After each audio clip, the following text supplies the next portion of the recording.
beralih karena nyaritakeun seputar kehidupan manusia.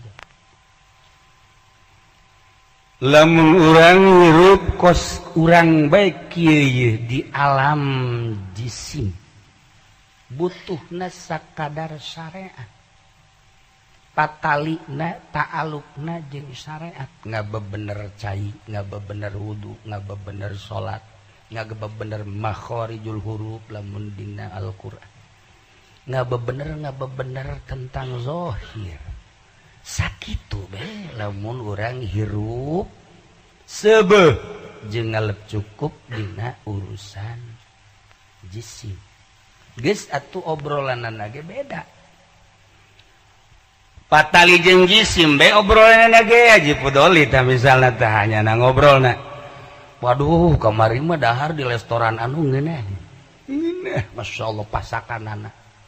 Pasakan Padang tapi nu masakna Sunda. Bloon teh jelema. Asa Padang nu masakna Sunda. Nah eta lah zaman ayeuna. Ongko restoran Padang tapi jerona Sunda. Nah, iyalah ongko kiai tapi di jerona berpartai. Itu beda-beda ya di akhir zaman mah kos gitu.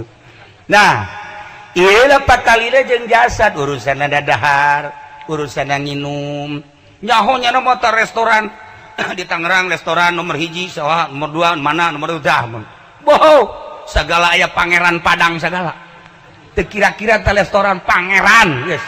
Masya Allah pondok pesantren ya pondok pesantren Lauhil Mahfuz beuh budak wahara teu kira-kira ya Allah leuwih ti aras Lauhil Mahfuz. Di Tangerang kan aya tah pesantren Jagat Aras. Haji Agus deuk nyieun Lauhil Mahfuz. Atuh teu babari teh mah kita sapira urusan zahir tah mah. Urusan zahir. Geus patalina jeung baju, patalina jeung kendaraan, jeung imah, eta lah zahir nu kos karari itu. Mentak lamun terus bae urang ngagugulung eta zindik. Nah, kos kitu bae mudi memulai we ku urang teh zahir. Masyaallah karim rugi urang. Geus ka memulai zahir mah asal kadeuleu bae salat ku batur, asal kadeuleu bae salat ku tatangga, asal kadeuleu bae salat teh ku rekan-rekan. Allah na mah eueuh di jero qalbu. Nu ditah salat Allah tapi kunaon hayang kaalemna ku makhluk. Eta lah zahir. Puas urang didinya bae hirup teh. Sakitu obrolan aja eta bae baju obrolan kopi obrolan kopi Palembang bagus iya loh itu bagus itu bener. Masya Allah tuh seputar makanan minuman pakai dan lain sebagainya mulai urang teh kuari silulup hayang nyaho ka hakikat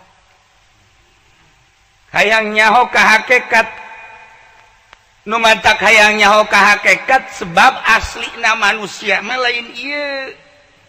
Ieu mah terbuat tina lempung ieu mah tanah urang. Geus kulantaran tina taneuh atuh rupa-rupa warnana. Aya nu putih RRC Hong Kong. Nah, kan putih teh bata. Di Indonesia dijualan di hotel orang in Cina loba jasa. Hargana murah deh, terjangkau. Aduh, itu bareres jasa. Udah barangnya bagus, terjangkau deh harganya. Wahara. Nah itu kan. Aya lu biasa-biasa ya jangkung gede India. Mesir aya di Indonesia. Pokoknya hayang urang mana, komo tambah Subang, Karawang, Bandung, ambalaya. Teu kudu ka hotel teh mah. Atuh di kawasan ge nembrak teh mah.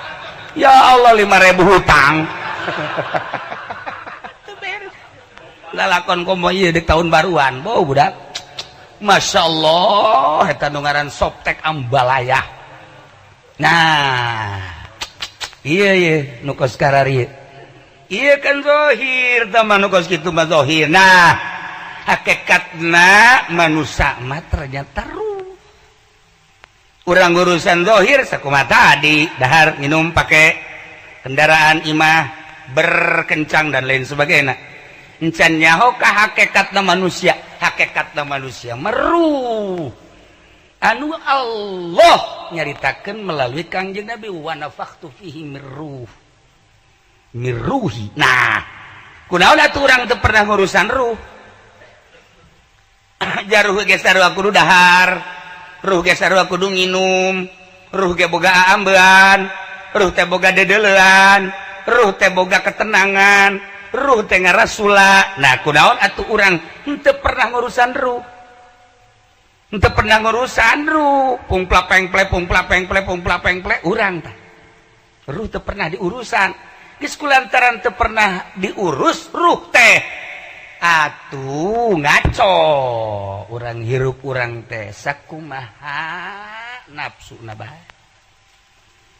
Terus saya kahayang dahar di mana, minum di mana, sare di mana, hotel mana, kendaraan, gonta-ganti nu boga. Nu teu boga kan tinggal henekna doang. Atuh batur nu meuli mobilnya nu meuli bodrek.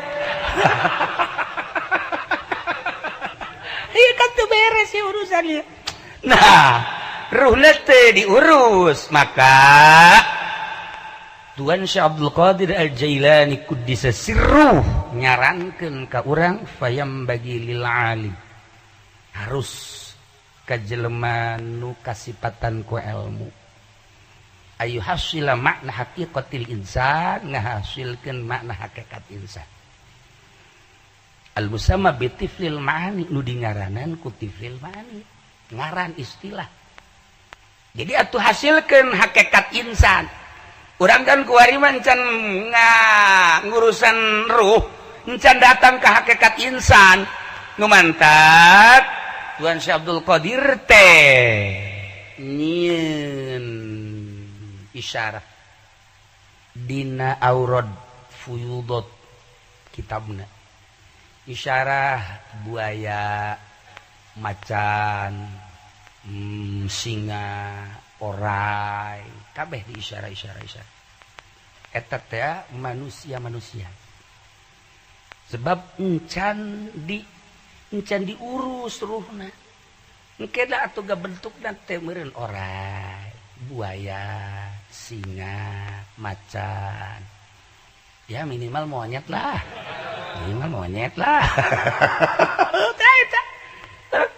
Lamun macaan seputar penjelasan Tuan Syekh Abdul Qadir dina bag-bagan manusia seperti eta, maksudna supaya jadi hakikat insan, tina orai supaya jadi jelema, tina macan supaya jadi insan, tina buaya supaya jadi insan. Nah tugasna Tuan Syekh qadami hadhihi ala rabbati kulli waliyin wa waliyatilillah.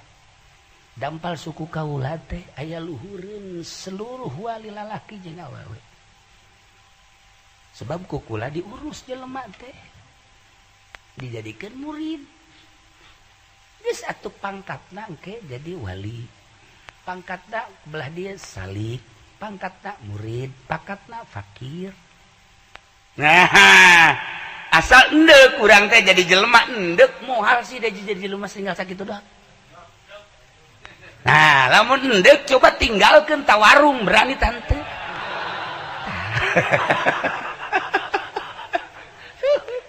Sebab jelema nu ngawarung teh eta teh nu sabenerna hakikatna mah adalah buaya. Buaya teh. Ya. Calanga bagian. Buaya teh. Aduh, cenah kajeun lah jadi buaya baik ya. Tuh betah jadi buaya berarti kan tuh. Nah iyalah Tuan Syekh di dieu mangan sakadar sakieu payam bagi lil alim ayu hasila ma'na haqiqatil insan al musamma bitiflil ma'ani. Nah, hayang nganyahokeun hayang ngahasilkeun mana hakikat insan teh berarti tina lain insan. Ngan kadeleuna be bentukna jelema, tapi ternyata horenganan di jerona mah mau karasa ja ku urang ge. Karasa minimal ucing garong lah. Iya, karasa ku urang. Ai tadi aing ngendin rokok di dieu ka mana? jasa lain kan kajero doang keluar di Masya Allah tek babaturan emang di mana dan rokona di dieu tah ji ulah sok sateun-teun pokoknya na teu bisa tah babaturan ulah sok sateun-teun na ih zaman kuari mah goblok teh coba tah kan ucing garong kan berarti eta nah babaturan urang teh horenganan statusna ucing garong bareng jeung urang samotor bareng samobil horeng ucing garong barang kanyahoan mah aing paingan sering leungit atuh sia ieu goblok sia emang aing geus kebel sebenarnya mah goblok siana bae karaknya ho aing goblok encan deui nu mau dokot Sukari askar eta teh syaja'ah bayangan Tuan Syabdul Qadir syaja'ah eta teh polisi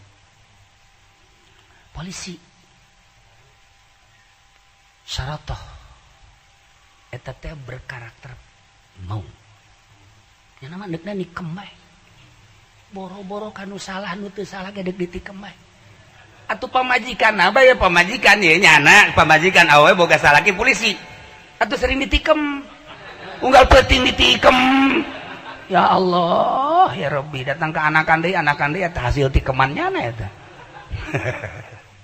nah seperti kos gitulah urang lamun nyaritakeun isyarah Tuan Syabdul Qadir merigak bulu sebenarnya maka jadikeun ku urang diri urang sebagai manusia cuman di dia bahasana payam bagi lil alim berarti kan kudu jadi alim heula jelema anu teu alim teh mani tasofa bil ilmi jelema nu kasipatan ku ilmu berarti kan kudu masantren heula kudu ngaji heula kudu belajar heula berarti kan lu teu belajar mah nyana betah di jadi buaya betah jadi jadi mau betah minimal ucing garong lah betah eta moal bisa dirobah-robah hese nu bodoh mah jadi dia ge payam bagi lil alim di cenah kieu kula kaasup henteu alim sebab ngaji unggal minggu atuh asal bener we ngajina hiji di majelis kadua ulah ngopi ngajina ngarokok mah meunang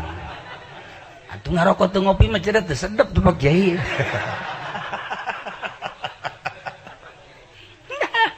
oh masalah ngaji mah hendak unggal poe hendak saminggu sakali nu penting ilmu nyangkrung jadi ke status alim tidak teu nyaho kana wudu jadi nyaho teu nyaho rukun wudu teu nyaho rukun salat jadi nyaho da kuari status alim oh masalah bisa tanyana ngahasilkeun makna hakikat insan geus atuh kuari hayang ye jadi alim heula belajar syariat maksudna bersyariat heula sebab Allah moal ngangkat wali bodoh atuh boro-boro wali bodoh bupati ge bodoh urang embung ye mah bupati urang bodoh embung urang tah komo wali Allah atuh wali bodoh masa wali ditanya rukun wudu genep 12 wah ieu wali fudoli ye cek mantap ye geus diangkat jadi wali ye cek nah tanya fud aya rukun wudu sabaraha asana 12 sekan ji lain genep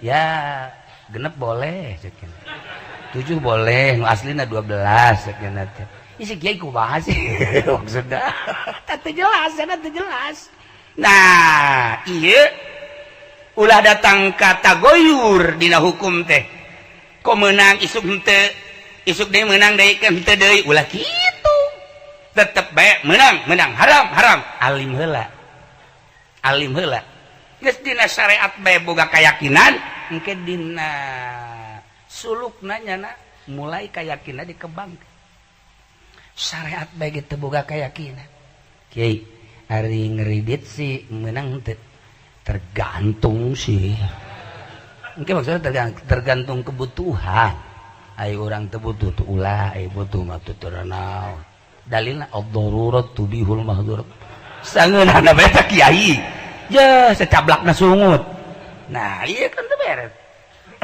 had batasan jeung darurat teh dijelaskeun kunya nah alim syariat siap jasanya na syariat dibagi ku Imam Zainuddin Malebari 4 hiji ubudiyah 2 muamalah 3 munakat 3 jinayat eta judul-judulna doang diajina mah hese hese teh jadi babuna kahat bae ge timimiti nikah, kemudian urusan syarat jeung rukunna, kemudian napakahna, kemudian urusan tolakna, terus tolak getan bain kubro bain sugro, kemudian kabelah dituna aya deui di hulu, terus kabelah dituna deui urusanana urusan sumpah, urusanana taklek, urusanana teh eta kan mun kahat teh kos.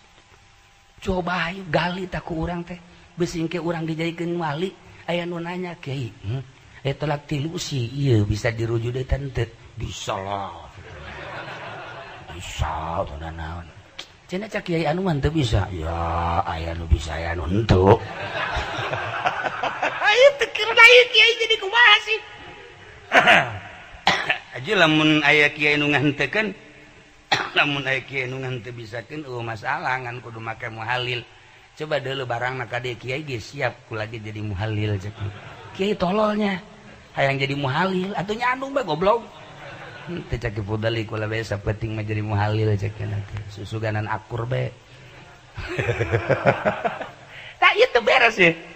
Teu beres kos kitu teh teu boga kayakinan. Syariat bae teu boga kayakinan komo engke ngahakekat. Hakikat kan ilmu yakin.